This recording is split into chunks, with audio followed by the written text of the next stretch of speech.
The glitz and glamour of modern entertainment often obscure the relentless grinding machinery that operates just behind the curtain, particularly within the hallowed halls of late-night television.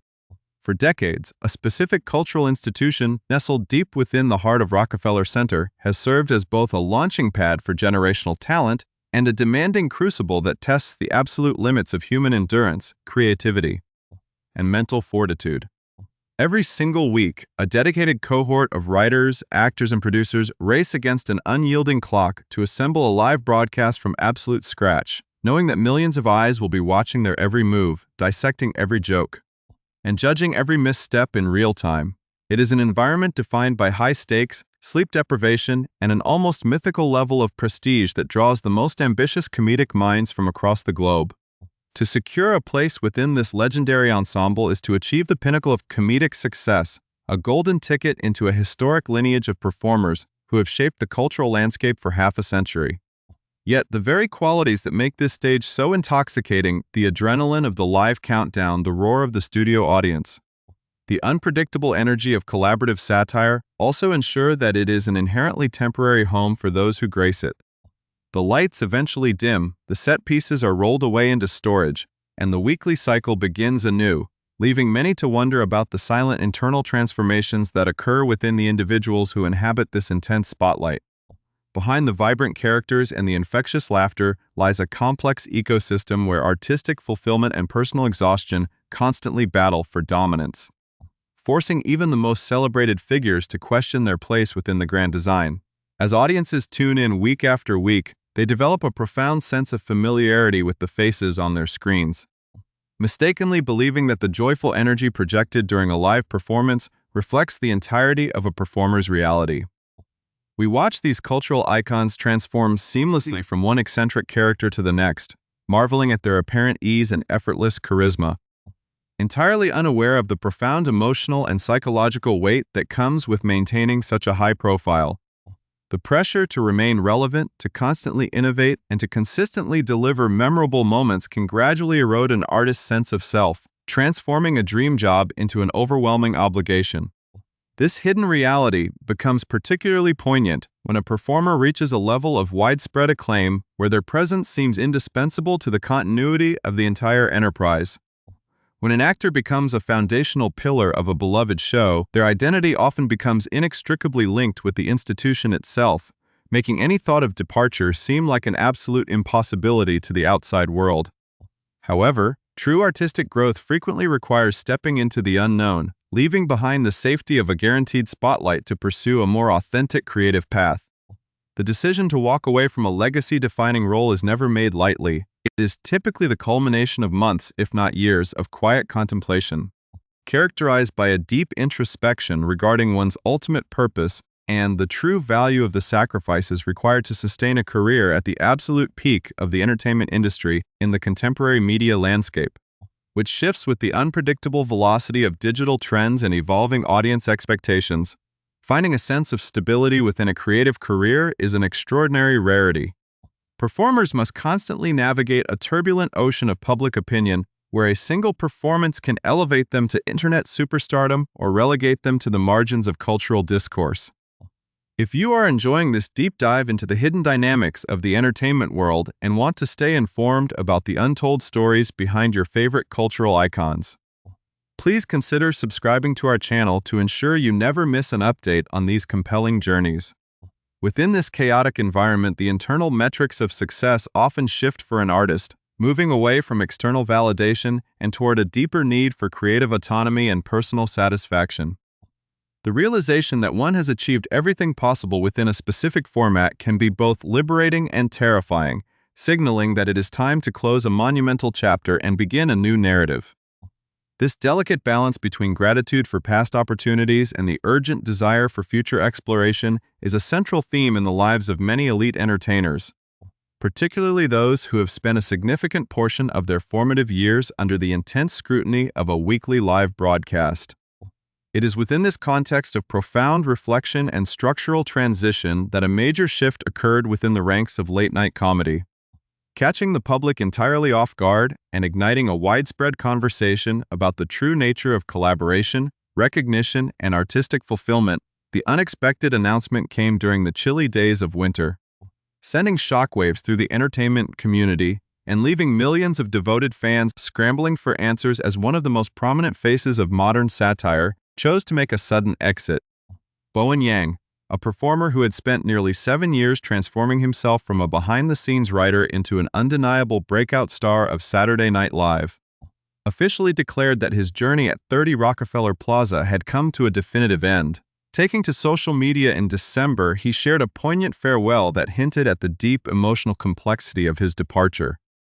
expressing a profound love for his colleagues while simultaneously acknowledging the overwhelming sense of futility that had begun to permeate the wider world during his tenure. He credited his time on the legendary sketch show with teaching him the invaluable lesson of showing up and committing to the work when the people around you make the effort worthwhile. Yet the brevity of his public statements only served to intensify the mystery surrounding his choice. For a comedian who had achieved historic milestones on the show, becoming a vital source of representation and a consistent highlight of the weekly broadcast, the decision to leave before the highly anticipated conclusion of the historic 51st season seemed both abrupt and deeply enigmatic. As the initial shock began to settle, rumors and speculation began to swirl regarding the underlying motivations that could prompt such a vital cast member to walk away from the peak of late-night television, setting the stage for a series of candid revelations that would soon challenge our understanding of what it truly means to be a part of an iconic ensemble. A few weeks after his initial, somewhat cryptic farewell on social media, Bowen Yang chose a familiar and deeply intimate platform to begin pulling back the complex layers of his monumental decision. On his widely celebrated podcast, Las Culturistas, which he co-hosts alongside his longtime creative partner Matt Rogers, he addressed his departure with a profound level of professional nuance that highlighted his sophisticated understanding of the modern media landscape. Yang described the contemporary entertainment ecosystem as an exceptionally turbulent and unpredictable environment, openly acknowledging that many performers have completely valid, practical, and financial reasons for remaining in stable, high-profile roles for as long as humanly possible, while many others unfortunately do not even possess the privilege of choosing their own exit strategy before being cast aside. In stark contrast to this widespread systemic instability, Yang expressed an immense sense of gratitude for what he described as a genuinely beautiful and rare privilege: the ability to state with absolute certainty and personal pride that he had stayed on the legendary sketch show for exactly as long as he had wanted to. This initial explanation, while deeply comforting to a dedicated fan base that feared a sudden behind-the-scenes conflict, painted a picture of a calculated, peaceful, and entirely autonomous departure driven by an internal desire for fresh exploration rather than structural friction. Yet, as the weeks progressed and the cultural dust began to settle on his historic exit, it became increasingly obvious that this initial podcast commentary was merely the surface of a far more intricate and vulnerable internal narrative, one that touched upon deeply sensitive questions regarding artistic utility, systemic representation, and the invisible boundaries that define an individual's place within a massive, long-running comedic machine. The true, unvarnished depth of these internal reflections was finally brought to light during a remarkably candid and intellectually rigorous conversation that captured the immediate attention of the entire entertainment industry. Participating in Variety's prestigious and highly influential Actors on Actors series, Bowen Yang sat down with the acclaimed actress and independent filmmaker Rachel Sennott for an intimate, long-form dialogue that quickly bypassed standard promotional talking points to explore the raw, unshielded realities of creative identity and institutional television. During this intense and revelatory exchange, Yang made a series of striking admissions that stunned viewers, revealing that he had actually been quite resolute and completely mentally checked out about leaving Saturday Night Live an entire season before his actual departure occurred. He described a pervasive, heavy sense of structural uncertainty that was clouding the immediate future of the production, particularly regarding what the creative landscape of the show would look like following the monumental, high-stakes conclusion of its historic 50th season. With an astonishing level of professional humility and raw vulnerability, Yang recalled telling himself that the iconic late-night series was in a perfectly great place without his continued presence, openly admitting to Sennott that,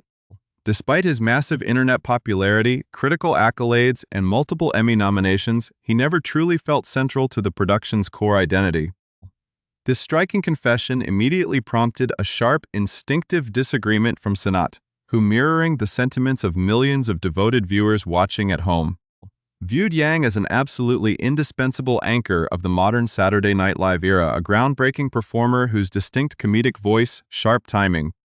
and vibrant energy had single-handedly come to define the contemporary aesthetic of late-night television satire in direct response to Sanat's instinctive and passionate disagreement. Yang expanded on his internal perspective by introducing a brilliant culinary metaphor that perfectly illustrated the subtle, ongoing frustrations experienced by an elite performer attempting to expand their horizons within a rigid ensemble structure. He explained that he had gradually come to accept a very specific, highly specialized type of utility within the show's weekly writing and performance schedule, recognizing that he was almost never the actor selected by producers to anchor a sketch as a conventional authority figure, a grounded and relatable parental figure, or the traditional straight man school teacher whose primary job is to provide a stable foundation for the surrounding absurdity.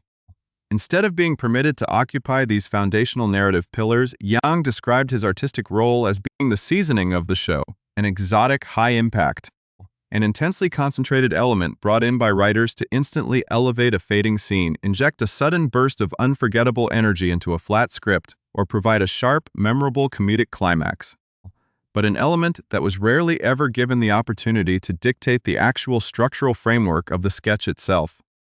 While he repeatedly and emphatically emphasized how incredibly lucky, blessed, and privileged he felt to have secured a steady, long-term, and financially lucrative job in the notoriously cutthroat and unstable world of professional comedy, he simply could not shake the growing, persistent realization that it was the correct time to step away from an environment where his creative utility felt so rigidly and permanently predetermined by institutional expectations. This profound sense of being simultaneously essential to the show's flavor, yet structurally marginalized from its core narrative engine, highlights a delicate, painful tension experienced by many groundbreaking minority performers who find themselves widely celebrated for their undeniable uniqueness, yet simultaneously confined to a specific comedic box that prevents them from demonstrating the true, unrestricted breadth of their dramatic and comedic capabilities. The complex narrative surrounding his eventual departure took an even more dramatic and surprising turn when Yang revealed the hidden, behind-the-scenes timeline of his exit, exposing to the public just how close he actually came to walking away from the historic stage much earlier than he ultimately did. He confessed to Sanat that his original firm intention was to officially exit the program at the definitive conclusion of the landmark 50th season, a monumental milestone that would have served as a natural, highly publicized, and poetic bookend to his lengthy and historic tenure. However, this meticulously planned departure was completely upended and derailed by a direct, highly personal, and persuasive intervention from the legendary creator, architect, and executive producer of Saturday Night Live himself, Lorne Michaels. In a high-stakes moment that feels entirely cinematic, Yang recalled receiving an unexpected, urgent phone call from Michaels while he was actively sitting in the stands as a spectator attending the matches at the U.S. Open tennis tournament. Michaels, who is globally renowned for his unparalleled ability to manage volatile Hollywood talent, navigate shifting cultural tides, and maintain absolute control over late-night television for half a century, laid out a compelling, deeply emotional case for why Yang's continued presence was absolutely vital to the immediate survival of the franchise, pointing out that the show was entering an incredibly volatile period of massive structural transition, characterized by a sudden wave of veteran cast departures and the simultaneous arrival of a large cohort of completely inexperienced new performers. Michaels explicitly pleaded with Yang to return to Studio 8H for at least the first half of the upcoming season. The legendary producer emphasized that these incoming performers desperately required an experienced, respected leader to set a professional example on set to demonstrate the rigorous artistic standards of the historic institution, and to anchor the live weekly broadcast during a chaotic period of creative rebirth, telling Yang in no uncertain terms that his willingness to return would be of paramount historical importance to the legacy of the show. The public disclosure of Bowen Yang's internal struggles and his ultimate decision to leave Saturday Night Live sparked an immediate, intensely passionate wave of discourse across various social media platforms, revealing a deep divide in how audiences perceive the mechanics of modern television stardom. On platforms like Instagram and Threads, a massive community of heartbroken fans quickly rallied to express their profound sadness over his departure, with many admitting that they felt deeply saddened by his admission that he felt like mere seasoning on a show he had so clearly transformed. Countless users argued that the production had tragically underutilized the extraordinary breadth of Yang's comedic and dramatic talent, demanding to know why a performer capable of hitting such diverse emotional and satirical registers should ever have been made to feel like a secondary element rather than a foundational core. Conversely, an equally vocal segment of the internet vigorously contested the idea that Yang was anything less than a central figure, with multiple fans on Threads and Twitter asserting that he was practically the undisputed face of Saturday Night Live during the latter half of his tenure. These viewers pointed out that Yang was a ubiquitous presence across almost every single major sketch, consistently serving as the primary focus of the weekly broadcast and delivering the most viral, culturally relevant moments that kept the long-running series afloat in a rapidly changing digital landscape. This striking disconnect between Yang's internal perception of his utility and the audience's external view of his absolute dominance highlights the complex, often isolating reality of working within a massive ensemble structure where individual contributions can feel swallowed by the institutional machine, even as they are being celebrated by millions of viewers worldwide. Amidst this highly charged public debate, a fascinating and deeply philosophical conversation emerged regarding the fundamental nature and historical purpose of Saturday Night Live as a creative entity.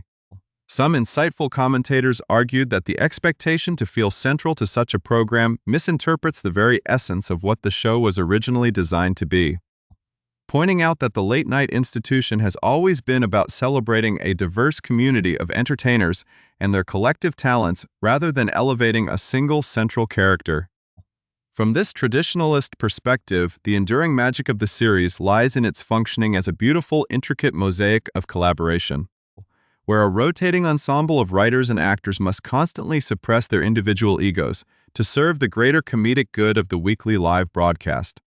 This viewpoint suggests that no single performer, no matter how profoundly talented or widely adored by the public, should ever expect to occupy the absolute center of a production that is structurally built on the concept of egalitarian teamwork and rapid, unpredictable transformation. However, this idealized view of the show as a harmonious, ego-free collective frequently clashes with the historical reality of modern media stardom, which inevitably seeks to identify, isolate, and exploit breakout talent for commercial and cultural relevance. For a groundbreaking artist like Yang, navigating this delicate tension between the show's legacy as a collaborative mosaic and the modern entertainment industry's demand for individual branding became an increasingly exhausting endeavor, ultimately reinforcing his conviction that true artistic fulfillment could only be achieved by stepping outside the protective yet restrictive boundaries of the ensemble. To fully understand why this departure matters so deeply to the wider cultural landscape, one must look at the extraordinary trajectory of Bowen Yang's career and the historic milestones he achieved during his nearly 7 years within the walls of Rockefeller Center. Arriving initially as a staff writer, Yang quickly demonstrated an unparalleled ability to capture the absurdities of the modern digital age, weaving a unique comedic voice that felt entirely fresh, deeply subversively intelligent, and utterly distinct from the traditional paradigms of late-night television. When he eventually transitioned in front of the cameras as a featured and then repertory cast member, he shattered long-standing barriers, becoming a vital, historic source of representation as one of the very few Asian American and openly LGBTQ+ performers to ever anchor the legendary stage. His unforgettable characters and brilliant, highly stylized impressions did not merely provide the seasoning for the show, they fundamentally expanded the boundaries of what mainstream late-night comedy could look like, proving that deeply specific, culturally nuanced humor could resonate on a truly universal scale. As his star continued to rise exponentially outside the confines of Studio 8H, leading to major Hollywood opportunities including a highly anticipated role in the monumental cinematic adaptation of the global musical phenomenon Wicked. the structural limitations of a weekly live sketch show inevitably began to feel more restrictive. The grueling demands of maintaining a high-intensity television presence while simultaneously pursuing a burgeoning career as a major cinematic actor forced a profound reevaluation of his creative priorities. Illustrating a classic Hollywood journey wherein a phenomenally talented individual outgrows the very launching pad that brought them to national prominence. The behind-the-scenes revelation regarding Lorne Michaels' personal intervention during the U.S. Open tennis tournament sheds a fascinating light on the high-stakes generational transition currently taking place within the upper echelons of late-night television history. Michaels' urgent plea for Yang to remain on the show for the first half of the season underscores just how vital experienced, stable leadership is to the continuity of a franchise that relies so heavily on the rapid integration of raw, unproven talent. By asking Yang to set a professional example for the incoming cohort of new performers, the legendary creator effectively acknowledged that while the show is theoretically an egalitarian mosaic, it practically depends on the steady hands of seasoned veterans to guide the next generation through the intense, unforgiving crucible of live television. Yang's willingness to return and fulfill this critical mentorship role, despite his firm internal resolution to leave, speaks volumes about his profound respect for the institution, his deep love for his fellow creators, and his ultimate dedication to the craft of comedy itself. His final departure marks the definitive end of an incredibly vibrant era for Saturday Night Live, leaving a massive creative void that the production will undoubtedly struggle to fill as it charts an uncertain course into its next half-century of broadcasting. Ultimately, Bowen Yang's courageous decision to prioritize his own artistic growth and mental well-being over the comfortable security of a prestigious, steady job serves as an inspiring blueprint for a new generation of creators navigating a turbulent, rapidly evolving entertainment industry, proving that knowing exactly when to walk away from the spotlight is just as important as knowing how to shine within it. We invite you to join this fascinating cultural conversation by sharing your thoughts and perspectives on this monumental transition in the comment section below, and we highly encourage you to check out the full, deeply revealing Actors on Actors episode, which is available to watch right now via the CNN app to gain an even deeper understanding of the untold stories shaping the world of modern entertainment.